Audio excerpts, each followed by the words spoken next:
किस तरह से तानाशाही सरकारें अपने पद का और अपनी ताकत का दुरुपयोग करते हुए विपक्ष या इस देश और दिल्ली में जो पीड़ित वर्ग है, जो उनकी आवाज है, खासतौर से महंगाई की मांग, डीजल पेट्रोल पर बढ़ते हुए मूल्य, सब्जियों के बढ़ते हुए रेट, महिलाओं के खिलाफ हो रहे उत्पीड़न की आवाज या बेरोजगारी की आवाज, उनका हक मांगने का जो फैसला इस महंगाई हटाओ रैली में राहुल जी उठाने वाले थे, सोनिया जी जो बात रखने वाली थी, आज सरकार उस स्थान को, परमिशन को रद्द करके ये दिखाना चाहती है कि वो कितने बड़े तानाशाही हैं। लेकिन जनता जनार्दन है, इन सब चीज का हिसाब जनता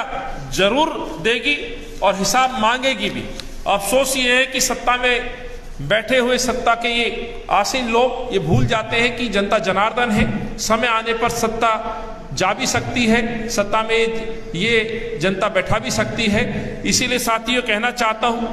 कि 12 तारीख की होने वाली जो प्रस्तावित कांग्रेस की रैली थी वो जयपुर में जरूर होगी, लेकिन कांग्रेस पार्टी, खासतौर से दिल्ली कांग्रेस का कार्यकर्ता